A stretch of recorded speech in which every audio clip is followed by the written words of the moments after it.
Hello there and welcome back to my YouTube channel. James here as ever for today's fundamental ACCA video if you've got your upcoming business and technology examination. That's the Accountant in Business or F1 ACCA paper. My name is James, I'm an ACCA qualified member from the UK and my YouTube channel is set up specifically for ACCA students around the world that need some help, need some support to pass their upcoming ACCA exam. My channel is 100% student-led, so if you've got any questions, any queries, leave it in the comments below because I answer absolutely all of them. All of my Instagram details and other contact details are down there, along with the recommended textbooks that I would personally recommend from my experience that you purchase to pass this exam. As I said, the channel is 100% student-led, and today's video is dedicated to, look down here, look at me with the editing. Monty Muir has kindly left me a lovely message at the bottom saying, "Sir, could you please make a similar video for the F1 exams?" That's business and technology, accountant in business, i.e. how to prepare an examiner report for F1 exam, please. Well, Monty Muir, I can even go one better for you there. What I'm going to do for you today is go through one of these specimen exam papers, start to finish, and with my insights, I'm going to do it myself with you. Okay, I've gone through it, but very briefly. It's after work now. I've had a quick flick through, so I'm going to get some of them wrong. I'm going to walk and talk you through as if I was in your position. It's actually going to be the CBE specimen exam. What I'll do is I'll put the link to actually access it yourself in the description for this video below. We're going to walk and talk it through, go through every single question, and if you watch this video all the way to the end, it is going to help you vastly. This is what I'd be doing if I was in your situation and I've got to do the business and technology examination, the F1 paper, tomorrow, next week, whatever it may be. As I said, the video and channel is 100% student-led, so if you know another student who's doing this exam, send it over to them. It is definitely going to help. So, without any further ado, make sure you leave any comments, any questions as we go through the video. Leave it down there, I'll answer them all. As you can see, the video is a bit long, but trust me, stay with me, it is going to be so worth it. You're going to get so much out of it. So make sure you give this video a massive like so that more ACCA students will see this video. So without any further ado, I'm going to head to the bottom. We're going to get the questions on the screen and I'm going to walk and talk you through all of them. So get comfy, get a nice cup of tea, and let's get ready to rock and roll. On 3 and 2 and 1. Okay then everyone, and we've got a treat for you right now. We're going to be going through the business and technology, the full computer-based examination that you can see on the screen right now. If you've clicked the link, you can follow it through with me. Or if you're watching this at a later date where maybe it's been updated, this is still going to be really, really beneficial for you if you're doing the F1, that's the business and technology paper. So as you can see on here, we've got section A and section B, the number of questions, number of marks as we go through. I'm going to go through all of it, start to finish, so get your pen and paper ready. I'm going to try and word it as well, walk and talk it through how I would do it if I was in your situation, plus so you can answer the questions at the same time as me, so that you can go, okay, what answer did I get? And okay, well if it isn't the right answer, then why wasn't it? So I'm going to do my best for you, go through it with my knowledge and experience, and get down as many notes as you can. And it's going to be done to time and exactly if I was in your situation.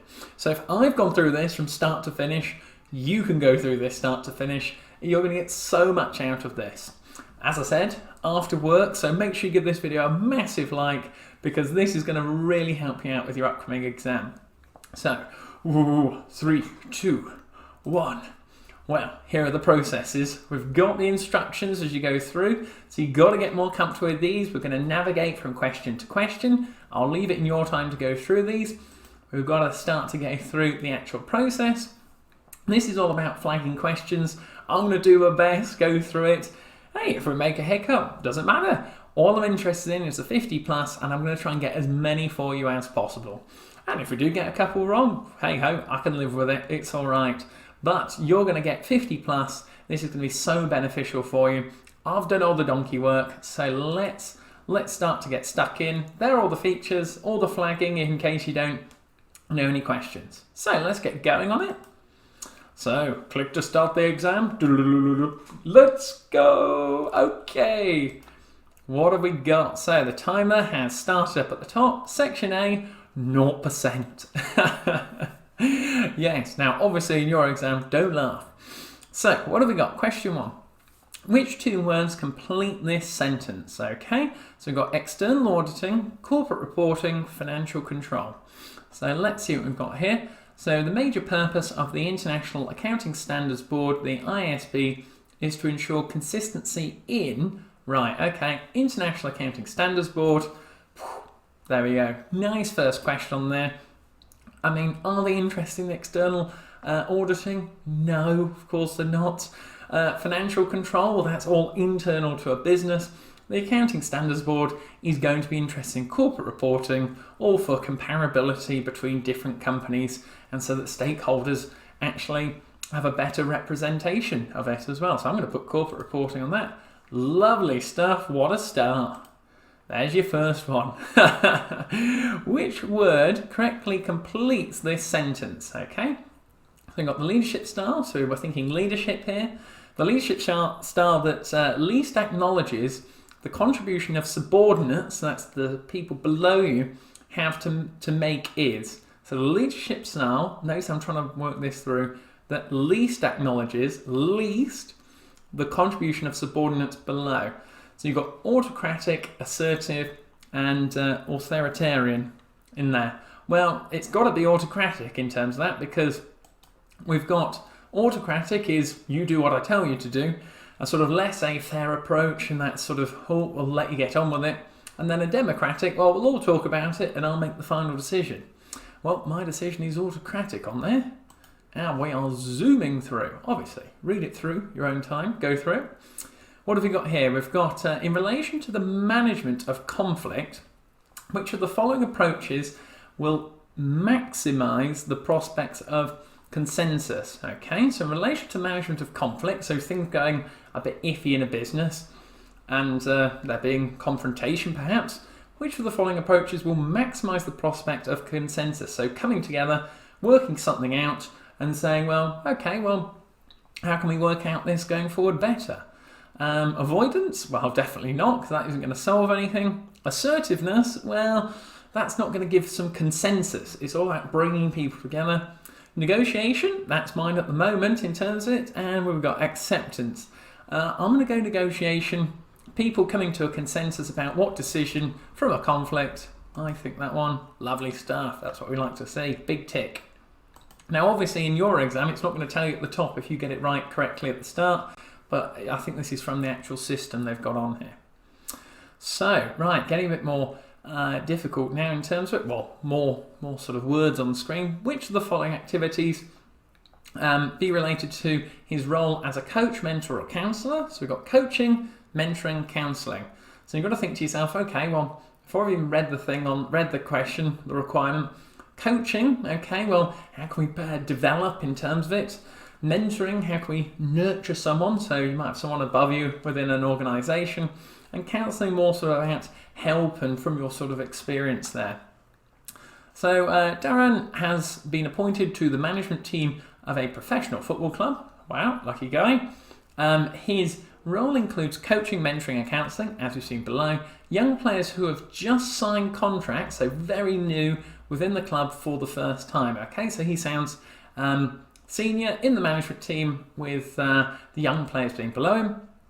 Identify, on here we've got coaching, mentoring and counselling. So identifying each player's key skills and encouraging them to develop new skills, okay? Helping the young players to settle in during their first week, okay? Well, that definitely sounds like something on the lines of mentoring, that does in terms of it. Okay, so, okay, settling in their first week. What have we got next? We've got the identifying of each player's key skills and encouraging them to develop new skills up at the top there. So I'm going to go with coaching on that, because that's going to be more development-wise. What have we got next? We've got helping. So, yes, helping the players to anticipate opponents' reactions. Well, that's going to be developing actually in the game itself. So that's very more technical and coaching from experience, I'd say, on that. And then finally, advising the players on addressing personal issues such as managing their finances. Well, definitely on the lines of counselling there, I would say. Plus, from what I've got on here, we haven't had a counselling yet, so rock and roll, look at that. Yeah, so it's all about, when it came to identifying the players' key skills and encourage them to develop, that's coaching them, think of it to sort of a new next level, helping young players to settle in during their first week, so mentoring from their experience. It's a new environment for them. It's not really coaching to look to develop anything new or particularly big. We've got helping players to anticipate opponents' reactions. Well, that's coaching new skills and attributes there. And we've talked about the finances. Well, that's definitely counselling not to make silly financial mistakes. Nice. Good question.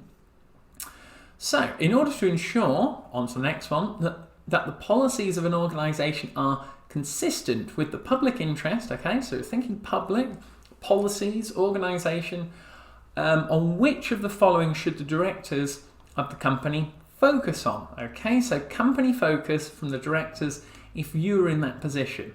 We've got the long-term welfare of the shareholders, we've got the collective well-being of the stakeholders, compliance with legal requirements and codes of governance.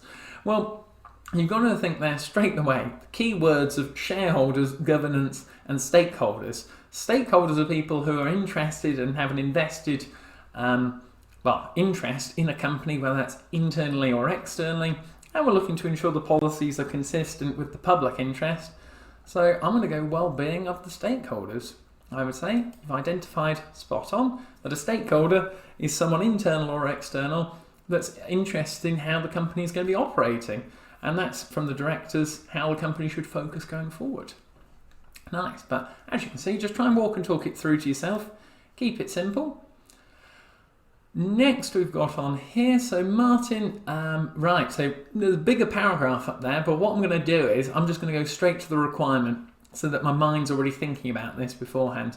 So which of the following describes the type of unemployment that Martin has been affected by? Okay, so we've got different levels or different areas of unemployment, okay? So we've got marginal, cyclical, frictional or structural, okay? So Martin is an experienced and fully trained shipbuilder based in a Western European city. Cool.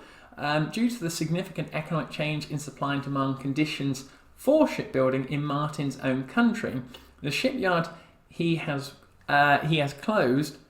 The shipyard he has worked for is closed, and he has been made redundant. Okay, get where you're coming from. There was no other local demand for his skills within his own region. Okay.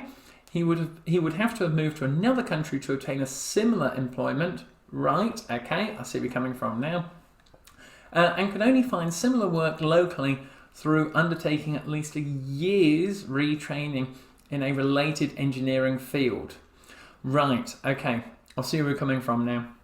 Well, it's not cyclical because that is where we go through sort of peaks and troughs in terms of, well, recessions and actual booms as well in terms of it. Frictional and marginal. Marginal is looking at actually the sort of total level of population to the total levels of unemployment, and I'm pretty sure frictional is about when people are going from one job to another. Structural sounds more in terms of shipbuilding, particular industries, and one is going to be more prosperous than the other when it dies out. Lovely stuff. But notice how just walking and talking it through that, understanding what is going on, is so key. Right. Next one. Oh, right, hang on, we've got some marketing now. Which of the following is the main function of marketing? Well, for any accountant out there, they're going to love this question. Right. To identify suitable outlets for goods and services supplied. Okay. To persuade potential customers to convert latent demand into expenditure. Right, doesn't sound right in terms of that. To identify and anticipate customers' needs. Sounds the best one so far. To maximise sales volume. Well, that's something completely internal to a business. So I'm going to go that one. To identify and anticipate customer needs. Suitable outlets? No, it doesn't sound focused enough for marketing. And persuading customers? No, that's going to be more a sales team. Whoa, lovely stuff. Get him signed up for marketing. Right. Who'd have thought? Business and technology exam afternoon, bit of fun. I'm sure you're enjoying this, watching at home, but hey ho, we'll keep going on it. Right, auditors would find big data analytics, okay? So think auditor, big data, most useful for which two of the following tasks? So we've got to identify two of these, auditors and big data. Okay, well, let's work it through then, okay? So verifying the existence and ownership of assets and liabilities. Well, big data is all about actually being online, computer systems, you get them off a client. So verifying is actually being physically there. So I wouldn't say that. Predicting the probability of key risks materializing, okay? Sampling smaller sets of data, okay, right. Not sure about that. Well, sampling smaller sets, well, we've got big data here. Why are we interested in looking at smaller sets of data? So, detecting unusual patterns in key ratios. Well, that looks a bit more like materiality. So, I'm going to go with that one there. Predicting the probability of key risks materializing. Yeah, materiality. Lovely. Nice. So, what have we got there? Click the next button. All good. Again, if you're going through this as well, guys, if you have any issues on it in your exam, make sure you flag it, move on. I'm just trying to walk and talk it through as best I can on this. Okay, so what have we got on here for number 9? So we've got decreasing the birth rate on here, and what have we got? Increasing the death rate. So what are we looking at here? Assuming equal rates of change, will each of the following lead to an overall aging population? Well, each of the following lead to an overall aging population. So we've been given that the overall average age of a population of a country is directly dependent on two demographic factors, birth rates and death rates. Okay? So assuming equal rates of change, will each of the following lead to an overall aging of the population? Right, well, if we've got a decreasing death rate, that is going to lead to an overall aging of the population, because if we've got a decreasing birth rate, that's going to be lower amounts of new births, which is going to leave lower amounts of low ages, isn't it? So I'm going to put yes for that in terms of it. So yeah, I'd say so. You're going to have less younger people, you're going to have more older people, so that's going to overall increase the aging of the population. So then increasing death rate. So we're going to have a larger population. We're going to have an increased amount of death within the actual country. So if we've got an increased death rate, then the overall average age is likely to go down. So I'm going to put no on that. Oh, nice. Well, there we go. So yeah, just try and walk and talk it through logically on that. I was just trying to. Key thing was the overall average age, and then what impact would the birth rate and the death rate be on it. So let's keep it going on here. So we're on to number 10 now.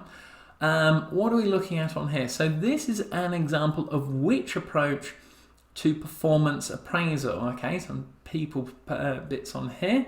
So Jules is conducting an appraisal interview with his assistant Jill. Jules and Jill, brilliant, that's helpful. He initially feeds back to Jill areas of strength and weakness of performance, but then invites Jill to talk about the job, her aspirations, expectations and problems. He adopts a non-judgmental approach and offers suggestions and guidance. This is an example of which approach to performance appraisal. Right, okay. Well, what have we got on here? Problem solving? I mean, it doesn't indicate problem solving to me from what was going on in the scenario. Tell and listen? Yes, I'd be more inclined. He sort of told the strengths and the weaknesses and then listening to the aspirations and expectations. 360, I'd say, would be more of a sort of other aspects of wages or other perks. So, and then a tell and sell, there was no real selling in there. So just going through it logically, trying to understand what's going on, I would go tell and listen on that. Nice. Lovely stuff. Right, what have we got on here? What is the primary responsibility of the external auditor? Oof, here we go. Now we're getting into stuff. So to ensure that all of the client's financial statements are prepared and submitted to the relevant authorities on time, okay, to report all financial irregularities to the shareholders of the clients. That's not the external auditor's responsibility on there. That could be the Financial Conduct Authority if it's really bad. To ensure that the client's financial statements are reasonably accurate and free from bias. That's looking a lot more likely in terms of it. To verify all of the financial transactions and supporting documentation of the client. Well, that's a red flag to me on there, that to verify all of the financial transactions is a complete no-no from the external auditor, because they only look at samples on there. So it's not that one. To ensure that all of the client's financial statements are prepared and submitted. Well, if it's being prepared and submitted, that should be done by the internal team. So it's definitely not that one. So it is definitely that one. Reasonably accurate was the key phrase on there, and free from bias. That links into the audit opinion that they would give to it. So yeah, there you go. Spot on. Got it right. Oh. But just walk and talk it through. Oh, nice. I've not looked at business technology questions in a while, so gosh. Prepared to get some wrong. The following are, okay, right, let's go off that first. Which of the above would be classified as tactical information? Tactical information. So I'm thinking some financial gain there or something, if it's tactical or someone's coming to some advantage. The following are examples of business information. And obviously, you'd be walking and talking through this in your exam in your head, but for the entertainment of me here doing it on an afternoon, hey ho, stay with me. If I'm here, you've got to be doing it as well. The following are examples of business information. Annual forecasts of revenue and costs for a department. Okay, so that's linking to more sort of people aspects, revenues and costs, linking to profit. Product development plans over the next 2 to 3 years. That's more sort of product development. That's more sort of ideas, creativity, less away from people and departments. Targets agreed by key managers and their performance appraisal interviews. Now that is more tactical. So three is definitely on there. I can tell you now. So it's not 1 and 2. It is either going to be 2 and 3 or 1 and 3. And I'm going to go, because we've got people down here, we've got people in the department, I'm going to go 1 and 3. Nice. Oh, 1 mark. 1 mark closer to passing. Right, what have we got on here? In order to manage his workload most effectively, what should WASM do? So we've got to deal with the reports, okay, prioritise, train new recruits, okay, so we've got to really understand what is going on in this sentence on here, okay? So let's walk and talk it through. So WASM is the customer services manager in a large leisure park, okay? Let's picture that in our minds. The forthcoming weekend is going to be the busiest of the year, so coming up event and it's public holiday, okay? So manager position. WASM has to cope with several absentees, leaving him short-staffed in public areas of the park, okay? So there are some restrictions on what resources he has, okay? His manager has told him that he expects him to catch up with some administrative reports, okay, that were due last week, so that's another thing on his workload. WASM also has to arrange for 6 new staff to be trained. WASM is a busy boy who will be arriving imminently. Okay, so we've got different tasks, different times. In order to manage his workload most effectively, what should WASM do? Deal with the reports that the management insists to be prepared. Prioritise the tasks in relation to most important business outcomes. Well, I prefer that second option to the first option because it's prioritise the tasks. Train the new recruits. Well, that would fit in prioritise the tasks, and carry out some of the work that the absentees would normally do. Not specific enough. I would go prioritise of the tasks. Nice. 2 marks. But walk and talk it through. Help yourself out. That's the main thing here. In order to, wait, let's go down here, more than 2 sentences, let's just read the requirement. This duty describes which of the following ethical principles. Oh, right, okay, well, ethical principles, you've got to go integrity, objectivity, confidentiality, professional competence and due care, and professional behaviour. So I'm automatically thinking objectivity on this before I've even read it. In order to discharge their duties ethically, financial directors must ensure that the information published by their organisations provide a complete and precise view of the position of the business, okay, without concealing negative aspects. Oh, okay, so non-bias, exactly, objectivity. That may distort the reader's perception of the position. So not window dressing, not actually pulling out a better position than it would be. Oh, got to be objectivity. Nice. Lovely stuff. They aren't all this easy, I'm pretty sure, but it's not even easy. I'm really having to walk and talk it through, and I've done this for donkey years. So, well, I've been qualified for however years now, but it's interesting. This is. I'm hoping it's helping. Let's keep on going through. Stay with me. Right. Make your notes. Have a try on these ones as well. They're getting harder as well. So, which of the following is a purpose of the International Federation of Accountants? Right. Well, what have we got here? Development of universally applicable detailed rules to deter inappropriate behaviours. That sounds like a conduct authority, so I won't go with that. Agreement of legally binding financial reporting standards across all member accountancy organisations. No, I don't agree with that. Prevention of international financial crimes such as money laundering and insider dealing. That's Competition Commission, or if you're from the UK watching this, at HMRC or the government will be involved in that. What have we got on the last one? None of these really ring a bell. Promotion of ethical standards in all member organisations. International Federation. Yeah, I'd go ethical standards on that. That sounds the most logical from all of those, because the other ones seem far too big and wide in terms of legally binding financial reporting.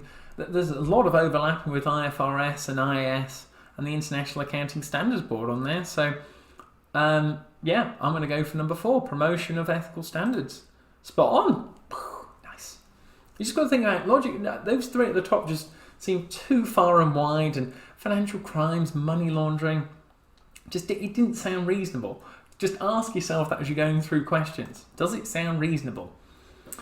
Are each of the following consistent with a government's policy objective to expand the level of activity? Economic activity, James. Read the question properly. Focus. I'm a bit tired. Been at work all day and we're doing this. So in order to actually increase and expand the level of economic activity, should you increase the amount of taxation? No. Okay. Oh, hang on. It's not come up at the top. I hope it's right. An increase in public expenditure. Yes, that employs people, puts more money in their pocket. Lovely stuff. If you increase the taxation, that's going to be less enticing to get people to come over and work here. In terms of economic activity, increasing public expenditure, so infrastructure, building roads, hospitals, that employs people, they have more disposable income, and then they'll go spend it in their local economies, which then pays for someone else, and then the wheels keep churning. So what have we got here? So question 17, information provided by Neil is most relevant to which of the following elements of the marketing mix on here? So we're on 17 now. Marketing mix. Product, place, price, promotion. That's what I can remember, product mix in terms of marketing mix, sorry. Neil works as a procurement manager. Oh, okay, so no source procurement manager. That is a tell in terms of it. So that's all about sourcing and costing for products or whatever the business does. Works as a procurement manager for a jail company at a large services company, okay? Information provided by Neil, working as a procurement manager, is most relevant to the following elements of the marketing mix. So if it's all about costing, it's all about sourcing, well, it's processes, no, not a chance. Physical evidence, not even related. Place it could have been, because that's one of the marketing mixes, but it's got to be price. Got to be price because it's all about costing, how we're sourcing the goods, and that relating to margins. Nice. Good stuff. I hope you got that one as well. Lovely. In relation to employee selection, so we're going on here now. Question 18. Which type of testing is most appropriate for assessing the depth of knowledge of a candidate and the candidate's ability to apply that knowledge? Okay, so the most appropriate. Notice how they put that in big blocks on there as well. So in relation to an employee selection, which type of testing is most appropriate for assessing the depth of knowledge of a candidate and the ability to apply? Depth and application. Well, psychometric testing is all online in an interview process, and it's very computer analytics, so it's not going to be that. Intelligence testing, that's for me more sort of remembering facts, short-term memory, whereas if you're competent in something, like myself as, hopefully as a tutor, obviously, if you can turn up and do a class late notice because you've got the knowledge and the ability to go up and you've got experience in that area. So I'm going to say that is definitely competence, and you'll be competent in your area watching this. So there we go, 1 mark. There we go. Right, okay, so there's a few more bits on here, so I'm going to go straight to the requirement. From which financial statements will Malachi obtain the following information? So statement of financial position, so assets, liabilities, equity, and statement of profit and loss, well, income and expenses. So I'm going to think about this first of all, but operating costs as a percentage of turnover, well, that for me is statement of profit and loss. Statement of financial position, that's definitely liquidity. Long-term borrowings, they're liabilities. Liquidity is all about current assets, current liabilities. And the equity of a company's statement of financial position. But let me have a look at if there was anything up at the top. So Malachi has been asked by his manager to analyse the financial accounts of ABC Company, classic name, which is bidding for a contract offered by Malachi's company in the near future. Okay, 2 financial statements which he'll be using as his sources are the statement of financial position and the statement of profit and loss. Okay, so there's no other information up there. It's all about core knowledge on this, so I've got to make sure we select the right one. So this is another thing for this exam. Make sure you're focused on it, reading the question, checking your answers. So which of the following financial statements of Malachi obtain the following information? So where is this information found in which statement? So operating costs as a percentage of turnover, statement of profit and loss. Liquidity, current assets, current liabilities, statement of financial position, also known as the balance sheet. Long-term borrowings, so that is liabilities, non-current. And equity of the company, who owns the business, shareholders, statement of financial position. Give me a tick at the top. Oh, rock and roll. There we go. Hope you got that as well. Nice. But just walk and talk it through. Hopefully it's helping as we're going through. So we're going on to question 20 now in terms of it. So what have we got here? Which of the following courses of action would be regarded as a pluralist solution to this problem? Okay, right. Pluralist, right, okay. So setting aside a separate section of the restaurant, not accepting bookings, advising customers. Okay, so this is sort of from a management perspective. Pluralist is a very unique word, but let's have a read through and we'll apply some common sense. Lynn owns a busy restaurant. Okay, so let's picture it. Lynn in that restaurant, very busy. She has had complaints from regular customers about diners failing to control their noisy and unruly children. Sorry for anyone out there watching this who has children, which is spoiling their dining experiences. The regular customers are not impressed. So which of the following courses of action would be regarded as a pluralist solution to this problem? So in other words, how are we going to deal with parents, children coming in, making noise, and upsetting, not being under control? So we've got setting aside a separate section of the restaurant for families with children. That sounds reasonable to me. Okay, if you're a business, they'll still be there, they'll still pay the money, they'll still come in and eat. Not accepting bookings from families with children. Well, that's going to have a massive impact on revenue. That can't be it. Advising customers that the restaurant is a family restaurant before they book. Well, I'm not sure what that actually does to actually tackle the actual question in terms of what they're going to do about it. Taking no action, well, that's obviously not going to be it. Assuming that those who complain will always be a minority. Well, that isn't a very good business leadership mindset and style on that. So I'd say setting aside a separate section of the restaurant for families and children. Sounds reasonable? They agree with me? Nice. Right. Which of the following is data protection legislation primarily designed to protect? Okay, let's walk and talk this one through. So we've got all private individuals to whom the data is held. Right, okay. Question 21 on this one. So we could flag this if we wanted to, but we'll keep on going. All private individuals only regulated is held. So we've got any data is held, only regulated data is held, okay? All private individuals and corporate entities on whom only regulated data is held. Right. God, this is computer management or something on it. Oh, but it's business technology, isn't it? Which of the following is data protection legislation primarily designed to protect? Right, okay.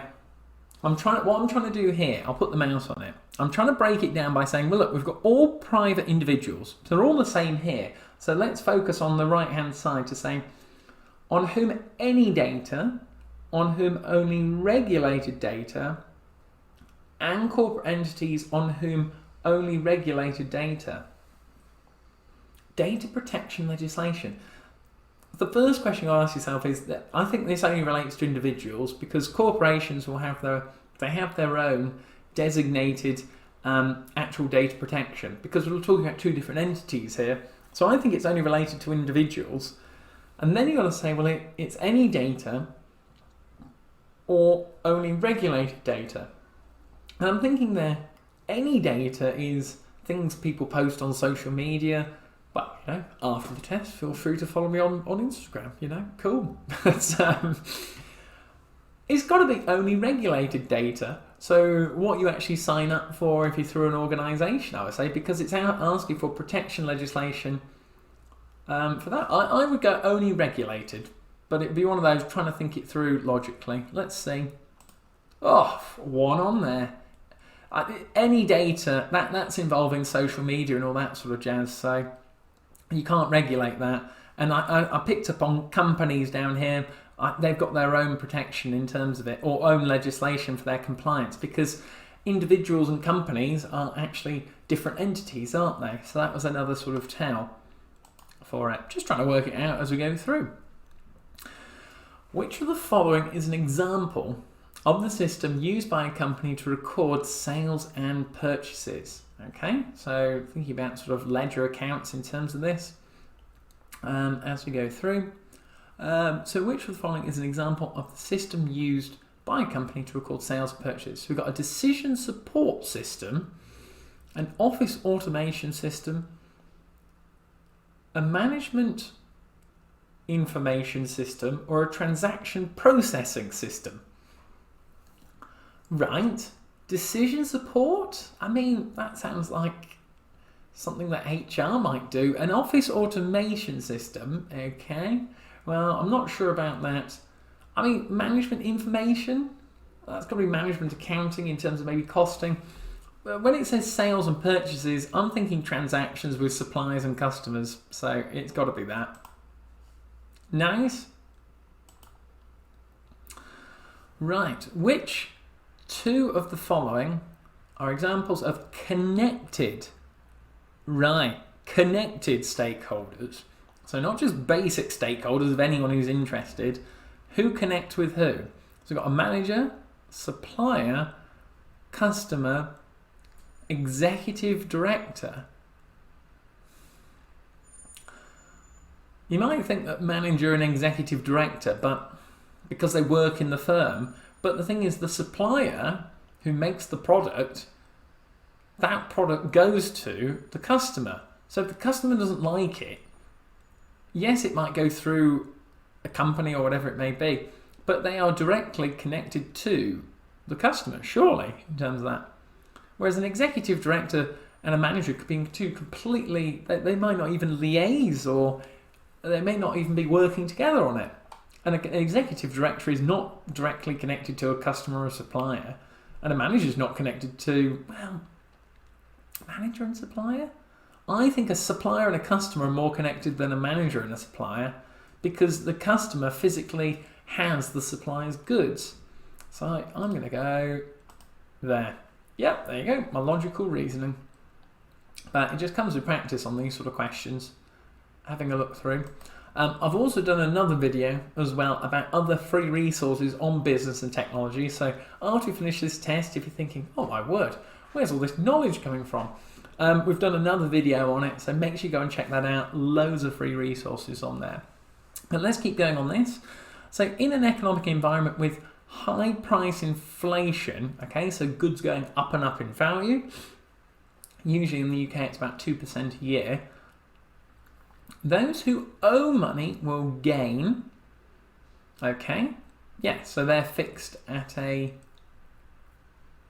amount, yes, they're already fixed into an amount to pay out, and those who are owed money, so they don't physically have the money, lose out. Yes, that is true, because if you are owed money, so you don't physically have that money, you could actually, this is opportunity cost, what you could do with it. So if you owe the money, you will gain because prices are going up and up and up, whereas yours are staying flat and flat in terms of the money you actually owe. Versus those who are owed the money, so they don't have the money, someone else owes the money back to them. They could take that money, invest it in stocks and shares, whatever it may be, bonds. So is the statement true? Yes, I would say that is true, even though false does look quite appealing, but I'm going to go true. Nice, with a little explanation for you. Role-playing exercises using video recording and playback will be most effective for which type of training? Now, I was reading a bit on this, on business and technology before this as well, where you get the amount of things that you could get tested on this one on here. So if you're watching this video through so far and you're thinking, oh, I didn't have a clue on that one, do not worry, because this is so wide, and this is where the flagging system comes in. I'm just going to have a go on all of them. Yeah, do not worry about it, because you just got to break it down in terms of role-playing exercises. So this is sort of the human side of things. Using video recording and playback, so practice time and time again, will be most effective for which type of training? I mean, can you see regulation and compliance in role-playing exercises? No, not really. Developing selling skills, well, that's understanding people's interaction, so that is a potential option. Delineation of technical knowledge? No, that's more sort of articles and technical analysis where you'd have to read it through, make notes. Introduction of new processes and procedures. But why would it be role-playing exercises? The art of selling is a key skill. I'm going to go on that, because it got mentioned in one of the technical articles on this as well, which I had a little read upon beforehand. So there we go. It was right actually as well. Nice. Which two conclusions may be drawn in relation to Renata's leadership style? Okay. Right. Oh gosh, leadership style. 9 point. Oh my gosh, this is the thing. This is one of those leadership ones where it's all about the team, what the team does.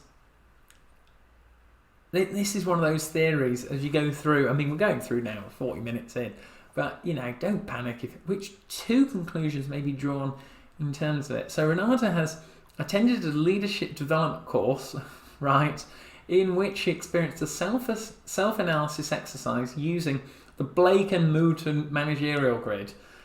Well, I mean, come on. Blake and Moulton managerial grid. I've not seen that in about how many years, right? Okay. It's going to be about people, but The course leader informed her that the results suggested that Renata demonstrated a 9.1 leadership style. What I can remember on this is Blake and Mooton have, it's like a grid where it's got 9 on one side and 9 on the other. Where if I see 9, then that's something really good. And if I see 1, then that's really bad. Okay?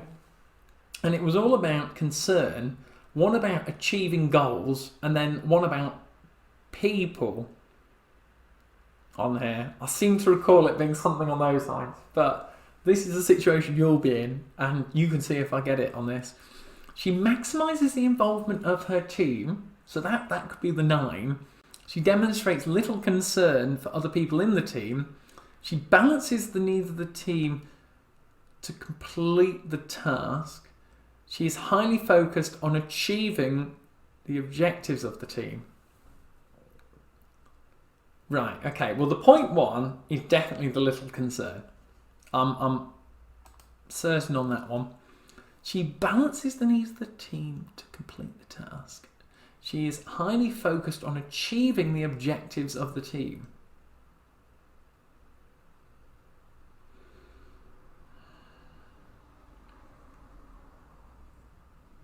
I think it's a max achieving the objectives. I'm going to guess on that one. Oh, James, brilliant. It's just remembering that 9, and I remember the point 1. Oh dear. The implementation of a budgetary control system, so question 27 now on here, as we go through. The implementation of a budgetary control system in a large organisation would be the responsibility of the internal auditor. The implementation of a budgetary control system in a large organisation would be the responsibility of the internal auditor. Oh, false. Oh, that's the management accountant's role. Usually in the budgetary control system, the internal auditor is looking at the processes and the substantive procedures. There we go, 1 mark. Do not miss out on those. Gosh. Which 2 of the following, oh my word, so right, I've got 2 of the following are roles of the external auditor. So auditing's been tested quite a bit, so make sure you're going through that chapter. Confirming that accounts have been prepared in accordance with the legal requirements, okay? Confirming that there are appropriate policies for preventing and detecting fraud. Confirming that the financial accounts present a true and fair view on that, okay? Well, the true and fair view is always from an external auditor's point of view on here. The reason why it's a tricky one is because you've got to pick out 2 for it, and you're only actually given 2 options here. So we've got to think about, well, confirming that there are appropriate policies. See, auditors are not in the game for preventing and detecting fraud. They're looking for material misstatement within a set of accounts. So that statement there, for me, once you read it through a second time, so another really good technique for business technology if you're going through this, make sure you're focused. And my watch is beeping now to tell me to move, but we've got half the exam to go. I'm going to go for the top one, because preventing and detecting fraud, that is not the role of an external auditor. Whew. And that was for 1 mark. Gosh. But under the pressure of going through it, you've got to be so methodical as you're reading through this. Concentration is so key. So let's have a look at the next one. So which of the following best describes the meaning of integrity? Professional accountants must demonstrate integrity at all times. Yeah, completely agree with that. So providing timely and accurate information free from errors. Okay, well, that has nothing to do with integrity. Brilliant. Maintaining a neutral and unbiased view on all business decisions. Looking good to me. Applying consistent high moral values.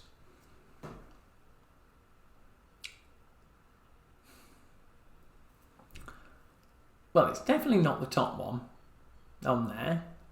So let's work it through. Maintaining a neutral, unbiased view. I went for that one straight away, but then applying a consistently high moral values.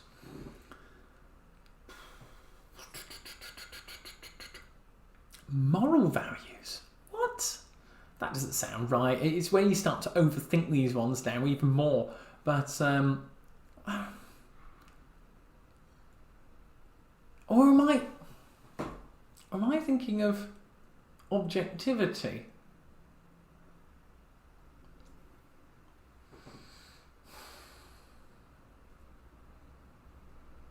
See, I don't know if it's the wording on that question from when we've just had one that was completely nowhere, and then one that you go, neutral unbiased of all business transactions.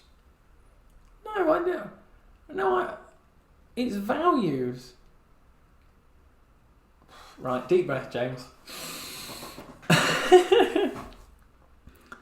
Applying consistently high moral values. Got to be. Yes, there you go. There you go. That was cheeky. That was first answer was miles off. The second one was just a feeler for it. Then the third one was the actual right one. So just be careful on that. That was a bit dodgy on that one. So which two of the following are characteristics of a public limited company? So a PLC. Oh right, but not a cooperative. Gosh, James, you've really treated yourself today. But members can vote according to the number of shares owned. Okay, well, they own shares within a public limited company. So let's have a look at that. Maximising the excess of income over expenditure, not a primary objective. Okay. All members are invited to attend an annual general meeting to participate in the decision at the meeting. You can't have everyone from a public limited company. It's the majority shareholders and the boards and the executives. It's not that one. Shares can be bought and sold through personal transactions of other members. Public limited company, you can buy and sell your shares. Members can vote according to the number of shares owned. Yes, that's that one. And bought and sold. Yeah. Just think about that. All members are invited to attend the annual general meeting. Well, it's mainly the majority shareholders. You imagine Tesco PLC inviting all the members. They'd have to book a massive the Excel down in London. That would just not be feasible. Maximising the excess of income over expenditure, not a primary objective. Well, that's looking at the board of directors and we're looking at the characteristics of a public limited company here. Not the roles of employees or an objective. So just walk and talk it through. That's it. So what, halfway? We're enjoying ourselves. But look, just over 12 minutes in the bank. A company has advertised for staff who must be at least, what on earth, 1.88 metres tall and have been in continuous full-time employment for at least 5 years. Right? Which of the following is the legal term for this practice? Right, victimisation, implied discrimination, indirect discrimination, direct discrimination. Well, it's not victimisation in terms of it, because they've not done anything wrong here. So if they're victimised in terms of something's happened to them, the company has advertised for staff. So these are prospective staff coming into the company. So I would say if it was direct discrimination, then they would already be working for the company in the first place. So surely that's going to relate it to indirect. Implied is far too vague. I've never heard of implied in terms of it. And I've been in continuous full-time employment. I'm going to go direct would be if they were actually at the company, indirect from the situation of the 1.8 to potentially work there. Because they're in a minute group, aren't they? They've been indirectly pointed out because they've got to be 1.88 and have at least 5 years. So I'm going to go indirect on that one. Sounds reasonable. Good old reasonable. Right. So, which of the following statements about blockchain is not correct on here? Question 32. So we've got on here, blockchain allow for increased transparency in recording of business transactions. Let me just read this again. Which of the following statements about blockchain is not correct? So we've got 3 correct ones in here, 1 not correct. Blockchain can be posted to a public ledger. Sounds about right to me. Okay. What have we got on here? Blockchain information requires a greater need for auditing. Does it? No. Blockchain transactions are an indelible record. Well, that's true because it's just how it's been recorded. Yes. Technical word of indelible, but it's just how it's been actually. If you've got a transaction going through, it's going to leave a footprint, whether that's digitally or it's going to be out there, so that's true. But blockchain information requires a greater need for auditing transactions. Not sure about that. It'd just be normal. In fact, blockchain actually ties up the two ends of how a product or a service gets from the actual company to the customer, whatever chain it would be or whatever actual industrial sector. There you go. Nice. In a higher education, right, there's two sentences up there. I'm not reading that. Read the requirement first. According to Charles Handy's 4 cultural stereotypes, which of the following describes the above type of organisational structure? Okay, Charles Handy. I mean, we're talking about questions now where you'd know this from doing this, but let's walk and talk it through. In a higher education teaching organisation, an academic faculty is organised into courses and departments where teaching staff report both to course programme managers and to subject specialists, depending on which course they teach upon and their particular subject specialism.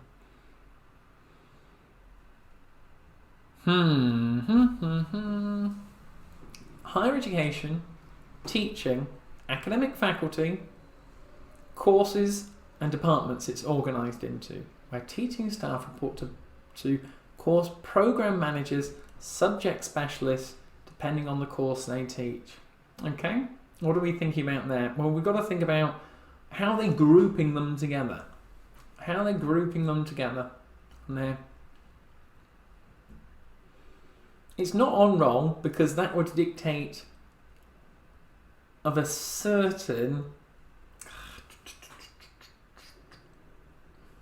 It's not power because you've got different people from different levels. It's not on person. It's got to be on task from the actual areas and the specialists, I would say. Role, they're all in the same faculty of the academic area and the course and department. So role would be splitting up into accountancy, finance and economics on there. Task. Let's have a gamble. Oh, it is! Obviously in the exam you wouldn't do that. Well, this one looks more appealing. Which pattern of communication is the quickest way to send a message? The why, the wheel, the chain, the circle. Nice. This is one you mustn't get wrong on here.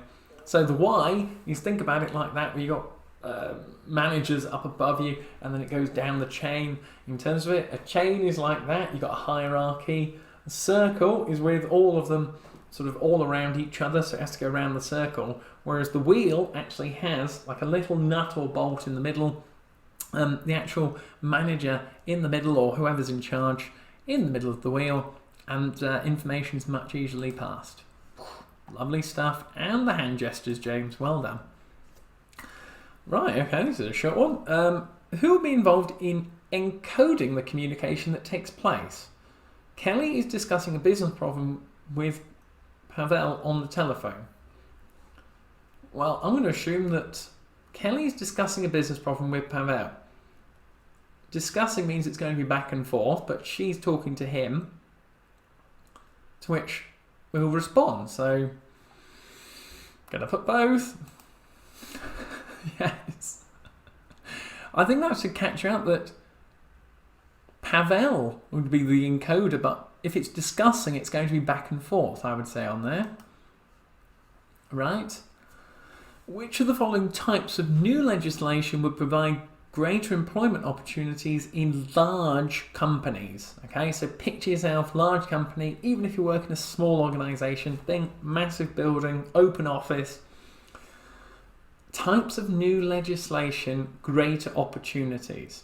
So new laws prevent discrimination in the workplace, new laws in higher compensation for employer breaches of employment contracts. New laws make it more difficult to dismiss employees unfairly. New laws on health and safety. Well, it's not new laws on health and safety.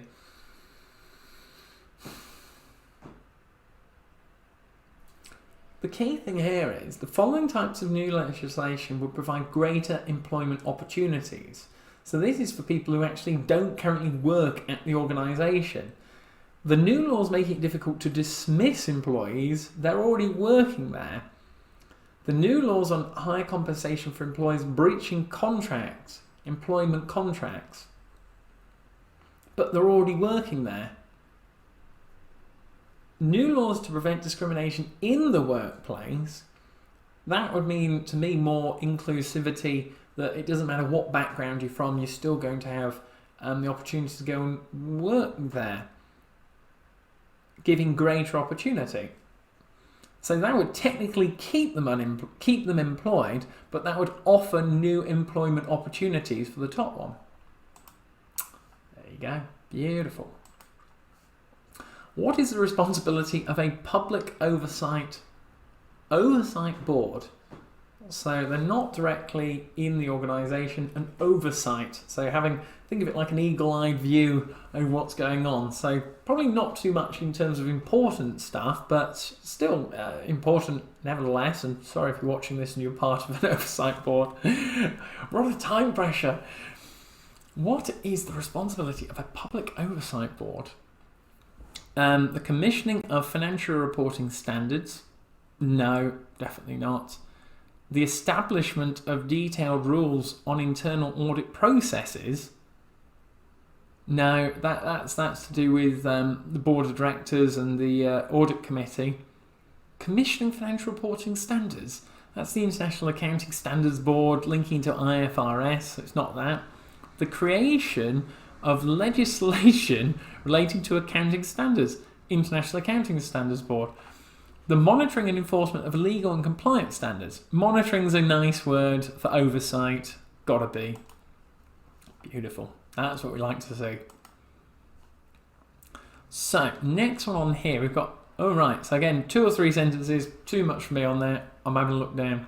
The proposal to reorganise the work of the call centre utilises principles put forward by which school of management thought? The proposal to reorganise the work of the call centre utilises principles put forward by which school of management thought? So Adrian is the manager of a call centre. Okay, cool. Consultants have advised him by reorganising his team. Okay, so it's coming from to complete specialised tasks. The call centre will be able to increase the throughput of work significantly, as well as increase the number of sales calls made to the public.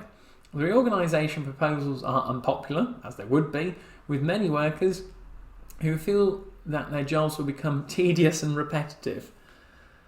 Right, okay. Administrative school. It's not that. Can't be. Empirical is all about evidence-based in terms of it. So you've got empirical evidence. So I'd go with scientific in terms of it. I've not seen it in a while, but scientific would put it together to reorganise them, that it's looking at the best practice to get the best response out of it, I guess. But it might be wrong. Oof. Empirical is looking at evidence, and administrative school, not heard of that, but administrative school actually kind of links into tedious and repetitive, so I can see why people would put it in, but I've just never heard of it. So,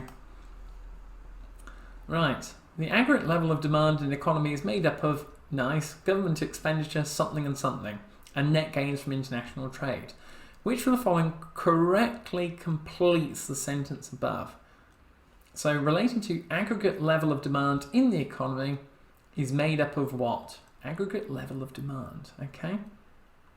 So, well, that's looking at the wider economy, government expenditure, okay? international trade, foreign direct investment, and consumption, I would say, in terms of it. Savings is more individuals, taxation is more individuals. I'm going to put 3 and 4 for that. Nice. Lovely stuff. So individuals, more sort of wider thinking in terms of an overall economy on there. Stay with me, we're still going. If I'm still going, you've got to keep going as well. All right, we've got another marketing one by the looks of it on here. In the context of marketing, the 4 P's are price, product, promotion, place. Price, product, promotion, place. Price, to, place, product. Yes, 1 mark. Right. Just got to go through these. When you've not done marketing in a while, but which of the following is a potential advantage of decentralization? Okay, so you've got to think centralization, keeping everything internal to the business. Decentralization is actually putting those things out to the wider organization. So which of the following is a potential advantage of that? More accountability at lower levels. Sounds pretty right to me. Consistency of decision making across. No, I fancy the first one so far. Risk reduction in relation to the operational. Risk reduction in relation to the operational decision making. No, more accountability at lower levels, because you're decentralising it. It's going out to more lower levels. So they're going to have to take on that accountability to get on with it. There you go. 1 more in the bag. Right, what have we got next? So which of the following is most important when deciding on the content of the proposed code of ethics? Okay, so we're going to have to read the top bit on this. FKT is considering the introduction of a code of ethics following media criticism, of its selling practices. Right. So we've got to be thinking on here as saying selling practices, something's gone wrong. Media criticism, it's been in the newspapers, social media, whatever it be, and they've been criticised as a result. So which of the following is most important when deciding the content of the proposed code of ethics linking to selling practices? So we've got the minimum acceptable standards of behaviour and conduct of employees. Sounds reasonable to me. Selling practices, employees have done that in the past, got it wrong. The legal requirements affecting the sales and core products and services. That's to do with the products, not the actual people that have been selling them incorrectly. So it's not that one. The main issues of concern to customers who have made complaints. That's more sort of a customer service sort of base. And the genuinely accepted standards by other companies operating in the same sector. Well, different companies have different sets of standards in terms of it. So the only one that really relates to the employees that had the bad practice was the top one. So I'm going to go with that one. There you go. Next one. So in order to analyse this aspect of his personal development plan further, Ahmed should consider which of the 2 following. So personal development. Ahmed is preparing his personal development plan. He's particularly concerned about how others see him. Well, they'll see him for his weaknesses and his strengths, won't they? Opportunity is what he'll think about. There we go. So that one's there. 443 on that one there. So we've just gone over 70% on there. So again, always keep an eye on the clock as we go through. Hopefully this is helping as we go through and just trying to explain it through with the points. Jackie leads an established team of 6 workers. In the last month, okay, oh hang on, what we've got on here? Which of Tuckman's group stages will now occur? Right, okay, that looks like another theory. Jackie leads an established team of 6 workers. In the last month, 2 have left to pursue alternative jobs, so that means it's down to 4. And 1 has commenced maternity leave. 3 new staff members have joined. Okay, so it was at 6, 2 left, 1's gone on maternity, and then 3 new staff have joined Jackie's team, which is the 6. Which of Tuckman's group stages, and again, if you can't remember Tuckman's like I can't right now, let's do it. which of Tuckman's group stages will now occur? So we've got new people, 3 new staff members joining, 3 already there, 1 on maternity, and Jackie's part of this team. So we've got forming, norming, performing, or storming.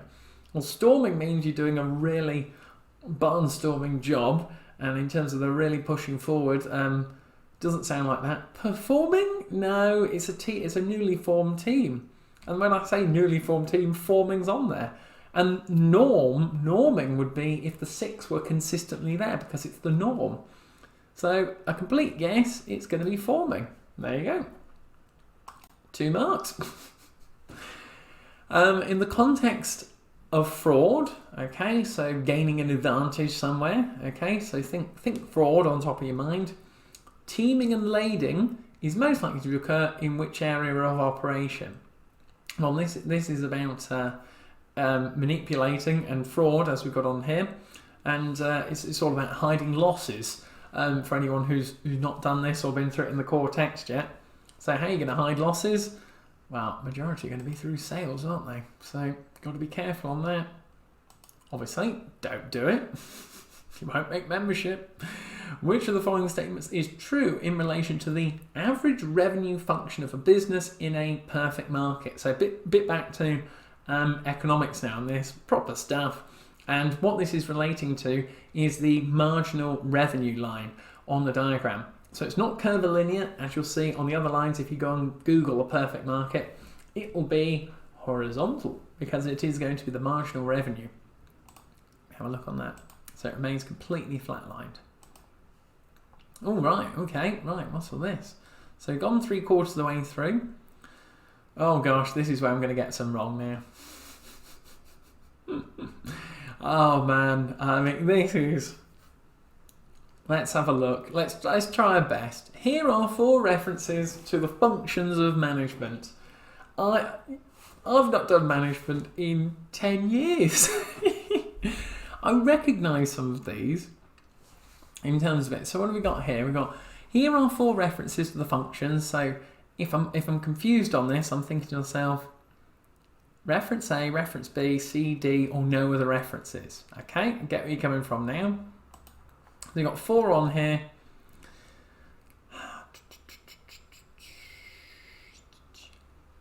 Henry Mertzberg, Drucker. Okay. Mayo. I remember Mayo, but... Oh my word. Okay. Let's have a go. We're going to try it. We've got to try it. So what have we got on here? 47 in terms of it. So we've got on here... I mean, I'll be honest, this is where you'll be doing this on a more other basis, where I'm just going, if I was guessing, they wouldn't have put down none of the references unless one of them isn't actually a reference up there, but there are essentially 5 functions of management that apply to any organisation. Okay. Individual and group behaviour at work is a major factor in productivity. Management is the development of a true science of work. The manager of a business has 1 basic function.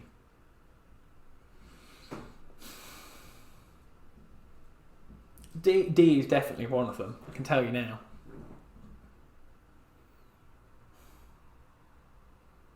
I seem to remember Mintzberg is something to do with experience, or it's sort of on the job, or something on those lines.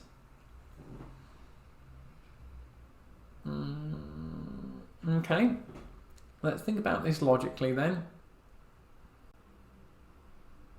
I know one of them is definitely not going to be on there. Mintzberg. Essentially 5 function management applied to the organisation. No, doesn't have anything on there. Individual and group behaviour of work. That's productivity. Guessing I'd have Mintzberg on there as 1. Don't think that's right. Taylor in terms of it. That one there for economic performance. So that one's definitely relating to 1. Mintzberg I think is experience. So I'll play it that I'll get 1 out of 2 on this, I think. So I'm gonna go Mayo. Yeah, Mayo D. Yeah, you see, wrong. Don't panic. That one I go D. Wrong. Mintzberg, I don't think it relates to any of them on there. I seem to have him down as experience. Oh, got half. There you go. And then this one on here, D, economic performance. That just looks like it, so I'd have D on there for them. Okay, 1. What about that? And then what have we got down here? From the list below, identify 2 of Henry Fellowes' functions of management. I mean, I've had a read of this in the past, and this is a case of, I think that there are 14 altogether on there that you'd have to learn and remember. But then you just got to read it through. Functions of management. Surely a function of management has got to be managing. So this is one of those where in the exam, do not panic. From the list below, identify 2 of Henry Fellowes' functions of management. Managing. Got to be on there. Oh, okay. Well, I don't know. Monitoring? Monitoring? I don't know. He's managing 2 or... planning? Surely planning. Motivating won't be on there. Planning. And we've got 1. I think planning was right. Managing isn't. So, well, there you go. Well, we got 2 out of 4 on that. So, hopefully it's going to let me carry on, or I might have to amend it. But let's have a look. Oh, no, it's let me carry on. That's okay. What have we got on here? So, XYZ company installed a company system to handle its main accounting functions, including accounts receivable, accounts payable, and payroll. Management have a number of concerns about access to the system and are considering a number of controls to overcome these concerns. Okay, so you've got the computer system. So what it's saying here, for a bit of exam technique, is you've got general control within the actual business on there, on the left-hand side, and then the application control relates directly to what we had up at the top. So what you've got to be asking yourself there is the case of, from these as we go through them, are they a general or directly applicable to the application? So what have we got on here? So providing basic IT training to payroll staff to prevent errors in using the system. Well, that relates directly to the application on there. Surely. Yeah, there you go. Locking the computer room to prevent access to non-employees. See, that's not directly relating to that computer system where we've got for the accounts, the receivable, accounts payable. So again, think about it logically. General control. Taking backup data files each evening and holding backup copies off premises. See, that relates to all the system on there. So yeah, I'd go general. There you go, another half. And limiting access to departmental laptops through making them password protected. General. There you go. All it was application relates to the background. General is about the whole business on there. Lovely stuff. So we've got drop downs. Let's have a play around on here. We've got segregation of duties, internal audit, induction and training, authorization limits. Okay. So this is question 48 as we look through it on here. And we've got to ask ourselves on, well, right, let's read it through. And well, actually, next good bit of technique is, are they the same? Segregation of duties, induction training, authorization of its internal audit. Yeah. Also, oh, look at that, cheeky. They're in different layouts. Just be careful on that. So the company has, well, actually, let's read the sentence. Fraud and errors in handling cash can be prevented through something, since no one individual can record and process a complete transaction on there. Right, okay, so what I'll do for everyone who's still watching at this point, we're nearly there, read it through again, see which one you put in for that whilst I go through on here. So the company has considerable cash collections on a regular basis, so it's sort of setting the scene here. The cashier receives the cash, records it, then banks it at the end of the day. Okay, so considerable cash collections, regular basis, cashier. Since a single person is responsible for access to cash, the financial director is concerned that fraud and error may occur. Okay, that's reasonable for one person being in charge in cash handling and recording, because cash is not a digital transaction on here. So let's see, that's all good. He proposes use of appropriate internal controls, that's setting up a process like we've just had a look below, to prevent any such errors or misappropriations. Okay, sounds reasonable. Sort out something internal to prevent fraud. So in the bold, we've got the following sentence describes internal controls which could be used to prevent fraud and errors. Select the internal control to complete each sentence. Okay, so we've got an idea. Try and picture in your head about the cashier, the individual person on here. So fraud and errors in handling cash can be prevented through, right, since no one individual can record and process a complete transaction. So you just got to read this through to yourself and say, does it actually fit the sentence?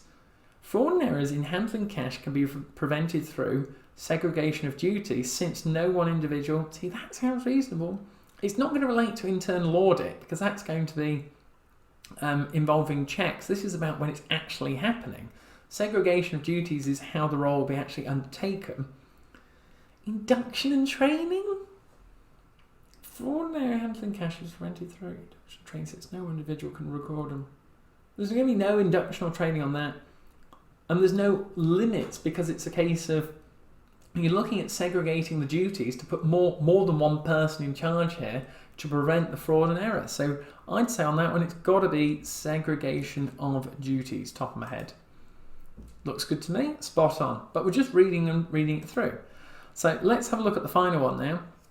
So even if such a measure were introduced, so putting in those segregation of duties, breaking it down so one person only does so much, the possibility exists that staff could act together. That was a clue. The possibility exists that staff could act together gives you a clue for the segregation of duties up above. So get that jotted down in your notes from this video. There was another sign on here. So the possibility exists that staff could act together to perpetuate, I think, fraud and bypass the control. Okay, so to actually get through that loophole or that hurdle. Perpetrate, James. You can tell it's been a long day and a long exam. Right, this can be prevented through. Right, have a read through on those. This can be prevented through segregation of duties again, as it would ensure awareness of the heavy sanctions to be imposed in cases of dishonesty. Well, it's not segregation of duties. Authorization limits? But that wouldn't raise awareness of the... If you read it through, as it would ensure awareness of the heavy sanctions. So to make you aware of the heavy sanctions, that would invite an induction or actual training to it. So I'm going to go with that because you would be then made aware of the heavy sanctions, that if you were to actually commit fraud or to go through an actual direct error on this, then you'd have the sanctions, you'd have the fine, and you could lose your job. I'm going to say it's got to be that one. There you go, rock and roll. So let's press next on that one. Right, all right, a bit more coaching and mentoring on here and counselling. So, right, is that task one? Oh, okay, we've got a bit more below. So we've got, there are a number of ways of developing staff on a one-to-one basis within organisations. Each has its own strengths and weaknesses and is appropriate in different work situations. Okay, and again, you're probably getting to the end of this test going, oh my gosh, and I'm feeling it too, but notice how I'm trying to focus and just home in on it so that I keep focused on the key words here. Examples of types of development include coaching, mentoring, counselling, and appraising. So we didn't have appraising earlier on, but appraising is always to do with financials, performance, you have your appraisal meeting if you deserve a raise, for example. So that's automatically what I'm looking at as a little jink in terms of it down here. So let's go down on here. So examples of them, and right, what have we got in on here? So we've got an interview to help another person to identify and work through a problem. Okay, an interview to help another person. That from a job perspective, okay. A long-term relationship in which more experienced persons encourage an individual personal and career development.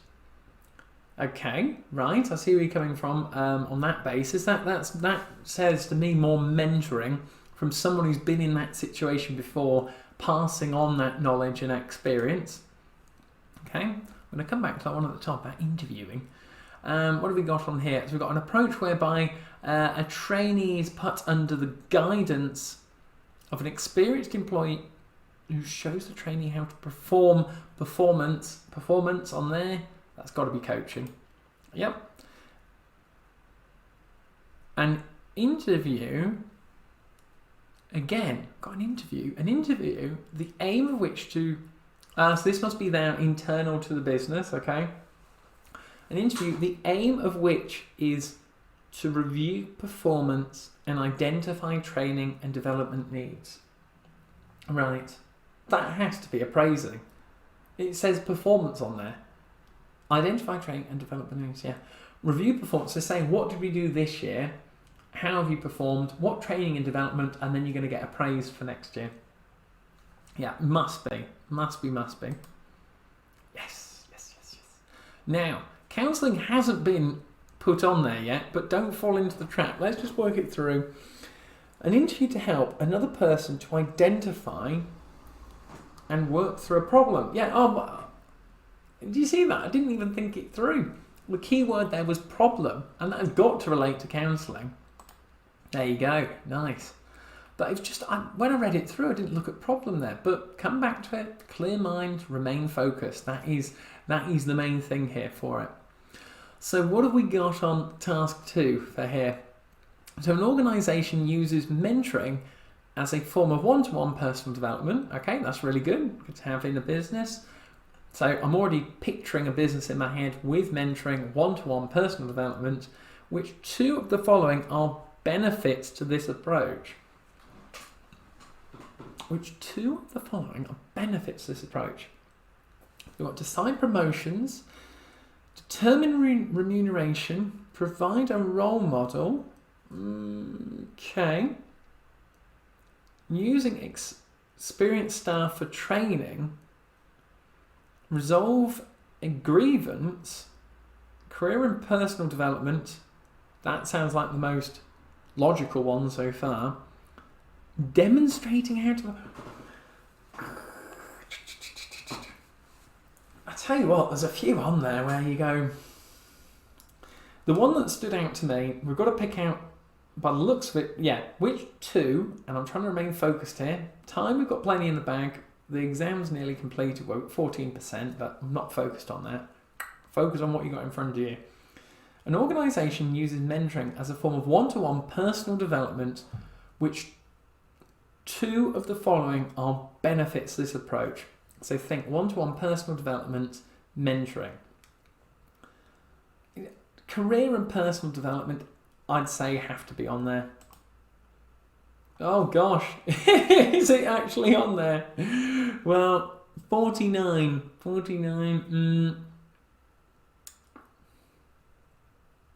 I don't know. Okay, right, let's work it through logically, what you should do in this situation. Deciding on promotions is not going to happen on a one-to-one mentoring basis. That has to happen from a senior manager. It would have to get signed off. So that's out of the question. Deciding on promotions is out of the question. Determining remuneration, again with salary, senior management, they'd usually have a formal process for it, so it's all equal, not a chance. Providing a role model for an employee, that is correct in terms of one-to-one personal development, but does it count in terms of mentoring? Using experienced staff for training.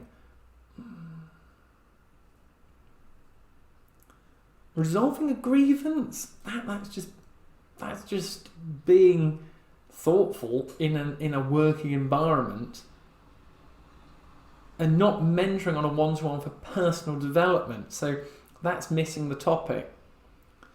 Demonstrating how to perform.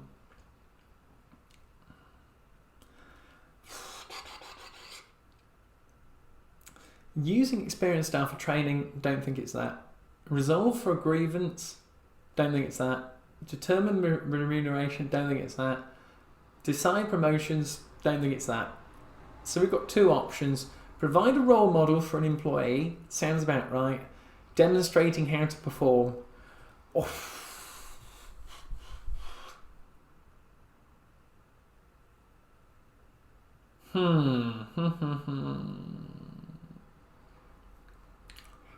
How can you nudge that out? Demonstrating how to perform. Mentoring as a form of one-to-one personal development. Or providing a role model for an employee. I think demonstrating how to perform is too loose at the bottom there. Because how can you determine in terms of performance? Because you might actually have someone who's just got different scenarios and different case in their sort of personal life. Whereas providing a role model, it sort of almost links into finding that actual mentor who is then going to develop them personally one-to-one. So they've actually been maybe even picked out. And that would link in with career and personal development on there as well. So I'm edging more towards providing a role model for an employee, but that's just me just trying to narrow it down. Lovely stuff. Lovely stuff. What have we got on here? Oh gosh, time is ticking. Stay with me. Oh my word, don't panic. Look at all that. Which of the following indicate whether they are an internal, connected, or external stakeholder? Okay. Which of the following indicate whether they are an internal, connected, or external stakeholder? So Donna and Dietmar, okay, managers of the management committee, or members of the management committee, local residents, the 4 building companies. Right, okay. So Sports for Kids is a charitable organisation that operates a sports centre in a large city. Okay. The land on which the playing fields and facilities are located is held on behalf of the charity by Donna and Dietmar, the 2 trustees. Okay, so they are stakeholders for this. Donna and Dietmar simply hold the land on behalf of Sports for Kids and play no role in running the actual charity. They are rarely contacted by the management of the charity. However, they are the only people who are able to enter into contracts in relation to the land it uses. Okay?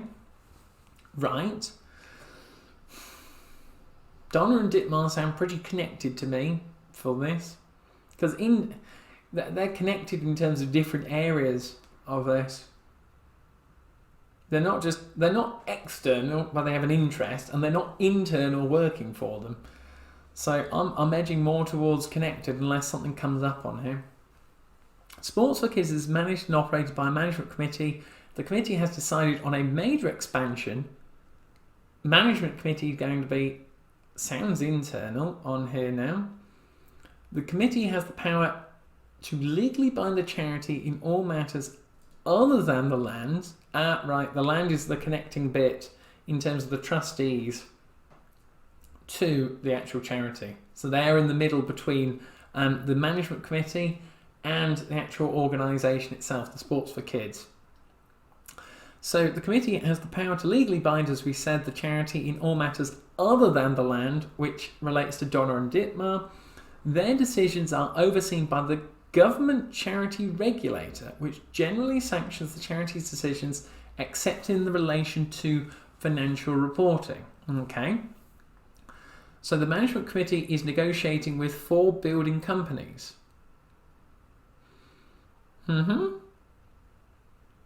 Major expansion. Okay, so for the major expansion of the facilities, the management committee is negotiating those 4 buildings. The proposed expansion of the facilities has angered the local residents. Okay. Notice on here as well, they've highlighted and, well, not highlighted, put in bold the actual items down here. So we've got the local residents, the 4 buildings. So if you get really stuck on this, you can pinpoint it back to it. So get that jotted down as a bit of an exam technique on there. The proposed expansion of the facilities has angered local residents. Well, they are bound to be external, many of whom are concerned about the heavy building site traffic and danger posed to their children. Many believe that the design of the new sports hall is ugly and insensitive. 3 well-respected local politicians serve on the residents' committee. Right, okay. Well, let's go on the ones that we think we know in terms of this on here. Well, the local residents, I'm going to say, down on here, let's make sure you get the right one. I'm going to have them down as definitely external for this. Nice, thought so. Donna and Dietmar, they're the trustees between the actual charity and the management committee. So they're not internal, but then they're not also external. So I'm going to have them down actually as connected. Nice. The members of the management committee run the actual charity for the Sports for Kids managed and how they operate. So about the expansion, what they're actually referring to. So I've got to have them down as actually internal on there. There we go, because we've got the actual ones on there. And 4 building companies.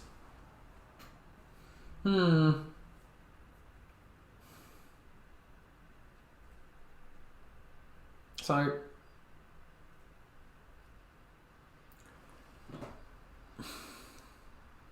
surely their companies decided major expansion. Their decision, I received by government charity over which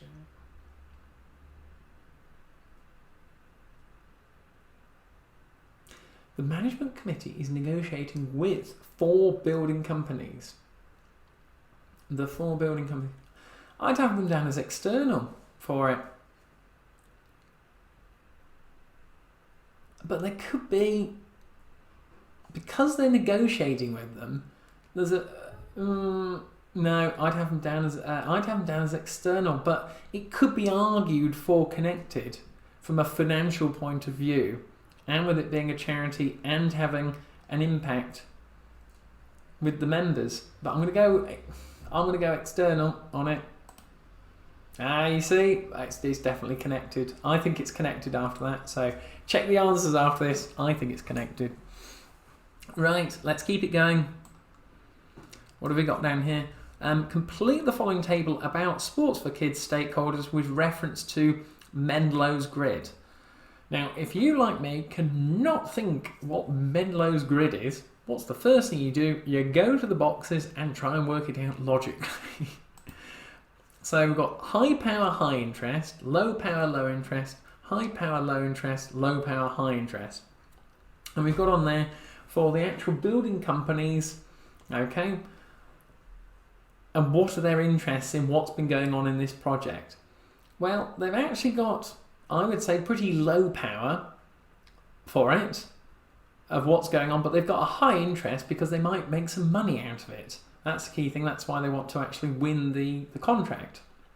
We're on there. So I'm going to have low power, high interest for them. Yeah, spot on. Then you've got to say to the local residents who are heavily involved, they've got the politicians on there, the local politicians serve on the residents committee. So they've got high power in terms of that and high interest because they live there. Yeah, sounds about right. So that's stakeholder category. Now, communication strategy from the building company's point of view. Right. Oh, hang on. Oh, right. This is different. So treat as key player. Oh, right. Okay. What's all this? So communication strategy for the building companies. So in other words, what's been going on? Complete the following table. That's what his stakeholder reference to Menlo's grid. So if you're the building company, or if you're in charge of this this charity that's going through, I'm going to say, well, they've not been legally entered into a contract to actually fill and make the actual buildings, so they don't need to be kept satisfied. They're not treated as a key player, so I'm going to go keep informed on that. That sounds logical to me. And the local residents, well, I think from being high power and high interest, as we agreed before, you wouldn't want to just keep them satisfied. If you treated them as a key player, kept them involved with all the discussions, the committees, what would actually be going on in terms of the planning, they'll be a lot more pleased about that. So I'm going to put down there, treat as a key player. There you go. Just walk and talk it through. Don't panic. Mendelow's grid, 2 out of 2. Next. Accounting bodies set out codes of ethics to establish ethical behaviour requirements for professional accountants. Okay, so click the 4 words which are fundamental principles of ethical behaviour from the IFAC, IESBA and ACCA, ACCA Code of Ethics. Well, integrity, 100% on there. We've got professional behaviour.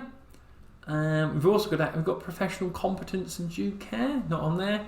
Confidentiality and objectivity, 2 out of 2. You've got to know that. If you don't know that going into this exam, you're going to be at a severe disadvantage. It also comes up in so many other ACCA exams, so make sure we remember that. You can simply put online to find it out for the ACCA Code of Ethics. You've got to know those. Professional competence and due care is the 5th one as well, to get jotted down in your notes. And next one, as we go down on here, so what have we got? So we've got select 4 factors in the list below which distinguish a professional from an occupation. Oh, sorry, profession from an occupation. So what we're referring to there is the accountancy profession or the finance profession versus the occupation of an accountant. And we've got to select 4 of these on here. Select 4 factors in the list below which distinguish a profession. So you've got to think from an accounting profession point of view on here. Okay, so you've got to be thinking of what have we? Okay, let's break it down. Know you're tired, getting into the last bits of the exam, but stay with me on this. If I'm still here, you're still here. So selecting 4 factors in the list below which distinguish a profession. So what would the accounting profession do? Would be a better way of wording that question. Yeah. What would an accounting profession do compared to an accountant is a better way of putting that. And you've got to ask yourself, would the accounting profession act in the public interest? I would say so, yes, but hang on, let's don't jump the gun on this, James. Let's walk and talk it through. Get comfy. Right. Act in the public interest, I think, yeah. Qualification by examination. Well, that happens in the profession on there, but that is that's what you would do in the occupation. Gosh, this is a tricky one at the end, isn't it? Highly skilled, that mainly relates to the actual occupation on there. Highly skilled. Governance by association. Governance is massive. That's got to be in there. But I'm gonna jump the gun and go acting in the public interest. I'm gonna click that one. Oh, it doesn't come up. Governance by association. Process of certification. Ethical codes of conduct. Ethical codes of conduct has to be in there. Highly valued services, that's more occupation. Training requirement. No. Governance has got to be in there.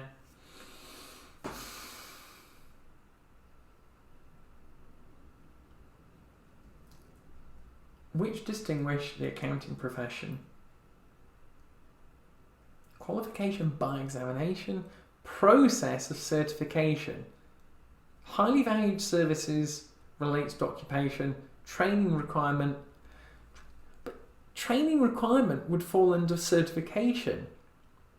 Valued services is from a business perspective. Highly skilled, you develop your skills within the process of certification.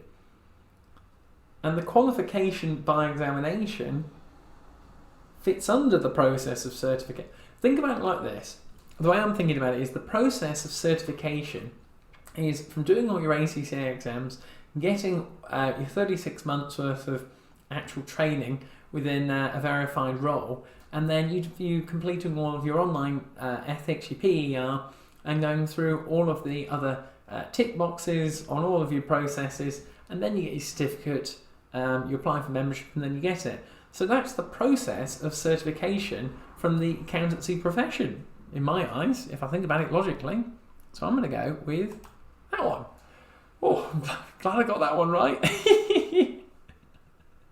Brilliant. Right, what have we got on here?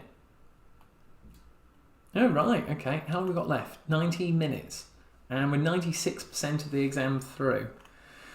Okay, so what have we got on here? Nice of them to give us a nice big question at the end. So head straight to the requirement in bold to start off with. So for each of the 4 companies above, select the cultural dimension concerned and at the level at which the company is demonstrating this cultural dimension.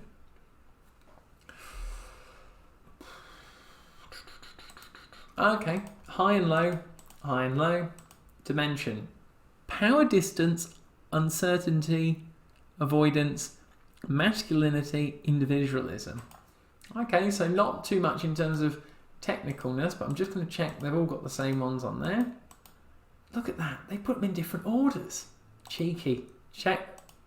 Look at that, masculinity at the bottom, masculinity at the top. This is another area where students make mistakes. And notice how they've done that on the last question. This could be the difference if you pass this exam or not. I think the pass rate on average is about 80% pass this exam, so 1 in 5 students will fail it. So make sure you get that down in your notes. But let's work it through on here. So company A, let's just do one at a time. So company A is an accountancy professional body which has a tall structure, high level of centralisation, okay. The span of control is very narrow. Subordinates have minimal latitude for self-determination or to influence decision making, and mainly concentrate on carrying out highly prescribed and defined roles. Okay, I'm going to come back to that. I want to read through a bit more on this. Company B is a financial services company which gives a wide-ranging role to its traders and promotes cultural values such as assertiveness, risk appetite, and encourages a high degree of competition between employees. Power distance, uncertainty. Kind of gives off a bit of masculinity in terms of that, but there is no formal rules about reporting structures or about set starting or finishing time. Staff are rewarded on the basis of... Oh, hang on, no, that's C, James. Back up. Masculinity, we thought for B, is a financial services company which gives a wide-ranging role to its traders and promotes cultural values, okay? Assertiveness, risk appetite, encourages a high degree of competition between employees. Edging masculinity, the employees are usually young and unmarried. Masculinity, it sounds a bit like it here, and the work to socialise together for long hours at a frantic pace. So that's for B. Power distance? No. I'm going to go masculinity. Yes, there you go. Is it a high level? Or it sounds like a high level. There you go, 1-on-1. Let's have a look at C. C is a research and development company where the business is divisionalised by product. Okay, sounds reasonable. Staff work very flexibly and often need to communicate laterally to achieve objectives through ad hoc projects and collaboration. There are no formal rules, okay, so quite laid back, reporting structures about how set starting or finishing times. Staff are rewarded on the basis of creativity and innovation. Right, that sounds pretty low to me in terms of stuff, so that doesn't sound very... oh yeah, we've got what, half a low, there you go. It didn't sound very... in terms of the cultural dimension. Maybe that will be a good approach, actually. We'll have a look at... oh, hang on, 15 minutes remaining. Oh, that woke us up. Okay, lovely. Thanks for the reminder there. So, we're pretty close to the end. Obviously, I'm just going to complete it because we know the answer on there, but I'm trying to answer it as if I was in your position. So, Company D, cultural dimension, is a family company which is highly controlled by the owners, and the CEO is the main shareholder. Okay. There is a very low staff turnover, but employees are expected to be very loyal to the company and are often required to work long hours and carry out tasks outside their normal range of duties. Cultural dimensions. See, I'd say it said low at the start when it said family company, but when it said that, I'm thinking high. Relationships between employees and managers are... here we go. Relationships between employees and managers are very informal and close. Well, that would tell me low. And the rights of employees and their overall interests are strongly defended by the owners when challenged. Let's just read that again. Relationships between employees and managers are very informal and close, and the rights of employees and their overall interests are defended by the owners. So it's definitely low. And not sure.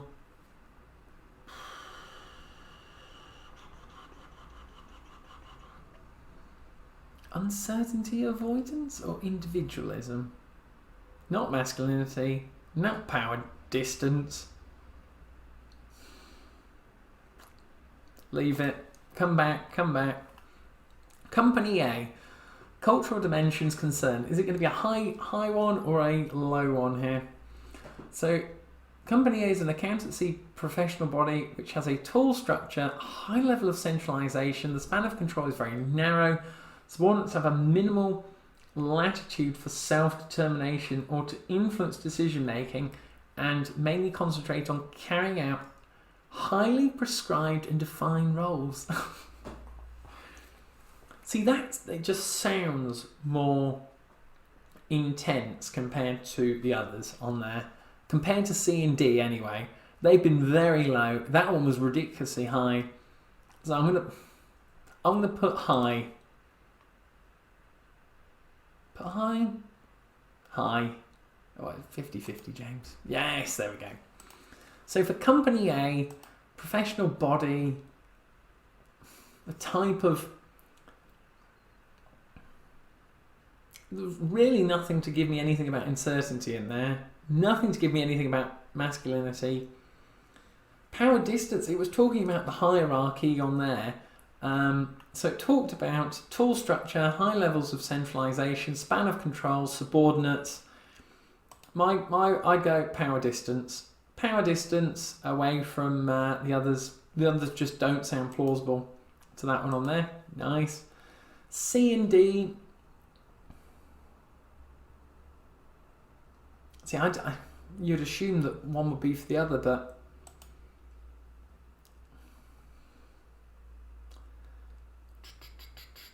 but both seem like, oh, don't touch it. I don't know the answer. Both sound uncertainty to avoidance for both of them, but very subjective on this. I would say, if I was in your shoes at this point on this, individualism. Let's try and work it out. Which one could link to individualism, where it's about an individual? C is a research development company, business, divisionalised product. Staff work flexibly and often need to communicate with each other. Company D is a family company which is highly controlled by the owners and the CEO is the main shareholder. Right, well, it's D for individualism, and then C, I think uncertainty avoidance, because they work on a basis of creativity and innovation, work very flexibly, no formal rules. I'd say that relates to uncertainty avoidance. Yeah, we'll do that for number C. I'm going to go on that. That's how I've worked it out in my mind. And then that leaves individualism at the bottom. Bingo bango. There you go. And that's the end of the test on there. 100%, 100%. Let's exit on there. Are you sure you wish to exit? Yes. I believe that's all good. Oh, your result, 98%. Hope you enjoyed that. Woo! Let's head back to the main screen. Well, Morning Muir, I hope you found that video helpful. We've gone through the paper start to finish, my insights, your notes, question practice, the whole lot. That is going to help you pass your upcoming business and technology examination. If you'd like information on resources that I'd recommend, they're in the description below. Just click the links, check them out, and they'll be very helpful to pass this examination from my experience. If you've enjoyed today's video, make sure you give it a massive thumbs up. As you can see, it took a while to go through as well, and the preparation behind it. And if you'd like me to create any other videos, whether it's business and technology, other ACCA exams like this, leave it in the comments below. I'll answer all of them, and we can produce more content as a result. Well, the final thing I can say is, go have a lie down. This has probably given you a brain shock from going through all those questions, but trust me, in the long run, ahead of your business and technology exam, this is going to pay dividends. So all I can say is, best of luck with your upcoming examinations. Let me know how you get on, ping me a message on Instagram, whatever it may be, or leave a comment below. But as always, on that bombshell, I'll see you next time. Cheers!